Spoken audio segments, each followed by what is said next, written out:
You know, when you're a kid growing up, you hear a lot of stories from your parents and grandparents, and you always wonder what's true. Maybe they're exaggerating or this or that. They're just making this up. But you know, sometimes those stories turn out to be really true. Let me tell you about one of them. In the early 1950s, my grandparents, Francis and Fred, ran this little bar and restaurant on South Boulevard in Pontiac, Michigan, right across from the former truck and bus factory, also known, I think, as Yellow Cab, but everybody called it Truck and Bus. And this little restaurant was how they made their living for a few years. And they used to tell me about how a famous race driver used to come in there and hang out, and they were pretty good friends after a while. They were about the same age. And they said, you know, he drove in the Indy 500, and I think he actually won it a few times. I'm like, oh, yeah, right. How could that be, you know? Let me introduce you to Mr. Mauri Rose, three-time Indianapolis 500 champion, 1942, 1947, and 1948, who, after his racing career, settled in Michigan and was very active in automotive engineering and invention. Mauri is buried here in the cremation remains section C of the Garden of Prayer. And you see these smaller grave markers here are the ones for the cremated remains, because they take up less space, of course. And we found out we're right in the right area here, I believe, but so many of the grave markers here are grown over and you can't see them at all. It's really kind of sad, actually, to thank Mauri, M-A-U-R-I. So we're going to take our tool and we're going to clean some of these off and make it easy for anybody to find who wants to come and pay their respects to this famous race car driver. Yeah, this ain't it.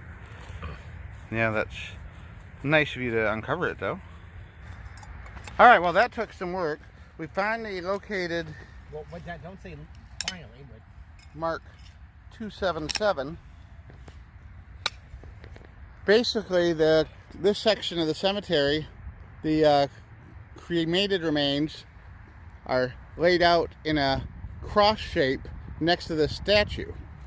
And on the west side, the numbers start, and it goes like a X or like a big plus sign. So the lowest numbers start over there toward the mausoleum, and then they go around counterclockwise, with the highest numbers being over here on the north side. And Mr. Rose's final resting place is right underneath this little tree behind the statue and by the mausoleum. yep, this is it. And my son here is aggressively cleaning it. There's the Bible. There's the Oh pipe. yeah, he's got That's the him. Bible and a pipe there. Mr. Rose was famous for his pipe.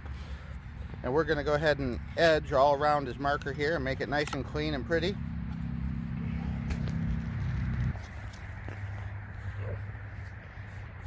And there we go. Look at that. Very distinctive marker with the Bible and the pipe. Mauri Rose, beloved father, 1981 he passed. You can get his birth date over on the other side opened up a little bit. There we go. He was born in 1906, died in 1981. And Mr. Rose is a three-time winner of the Indianapolis 500. One of the most famous race car drivers of his day, and a friend of my grandparents.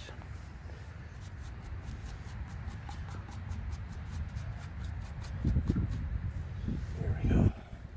So there you go. Rest in peace, Mr. Rose. And we're happy to have had a little part in maintaining your marker and getting it cleared up so anybody else can come over here and find it. Thanks, Dan. And I feel we should note that Mauri's son, Mauri Jr., became a successful drag racer. He is here. He passed away earlier this year in 2022. And here's a photo of him sitting in his father's car with his grandchildren.